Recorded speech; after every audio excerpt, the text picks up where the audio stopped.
Dan Zaretti. Dan Zaretti, and he's from Oh, Legendary Electric.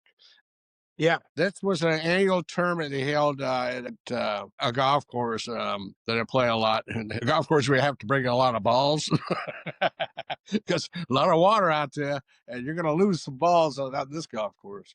But yeah, no, he held a tournament in honor of his father, who died of cancer. It was a charity event, but he invited all his general contractors to come and show up, and they did. And it was a good event. And that was last year, but I think he's going to do one this coming year coming up.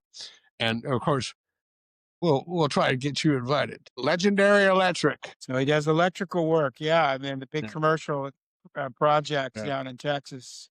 Oh, yeah. Dan Zaretti, Legendary Electric. That's awesome.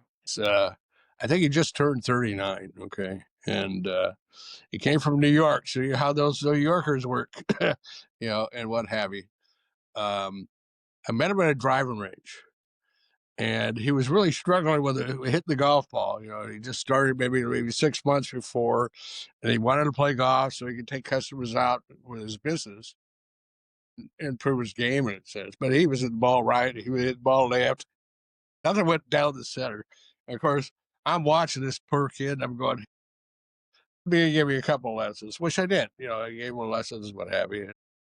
He's one of those guys. I'm just telling you, he's on top.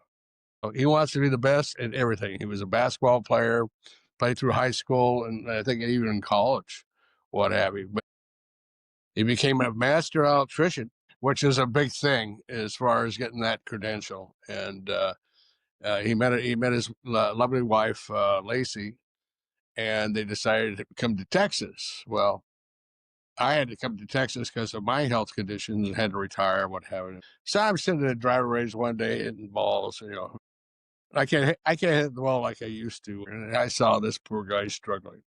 And he had that little bonnet hat on him, right? And it was one of those hats that reminded me of let's say, a Scottish hat. Didn't have the ball on top, but it had a Scottish hat.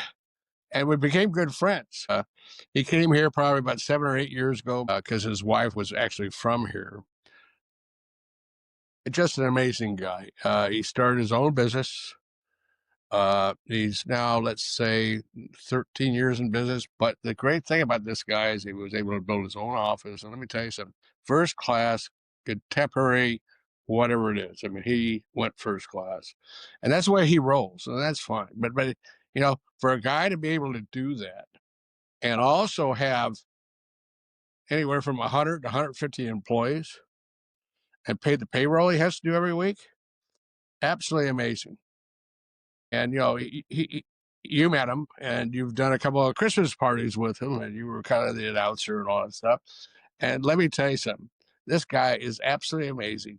He's got all his, let's say, I'm not going to swear, but he's got it together in a sense. He's got 5 or 6 estimators, and he'll estimate anything you want to do. He does a lot of commercial, and basically that's all he does. And I mean, he's done Targets, he's done Kohl's, what have you. And he is an amazing guy and true to his employees. And I also have to say, as my daughter works for him, my wife works for him, and it's a team. He is an absolute perfect gentleman and a perfect a businessman. He's got this one estimator, Heath, who I've never met, but he's on it. He knows exactly what the costs are and pricing out jobs, and they're getting them, and they're always looking for more work.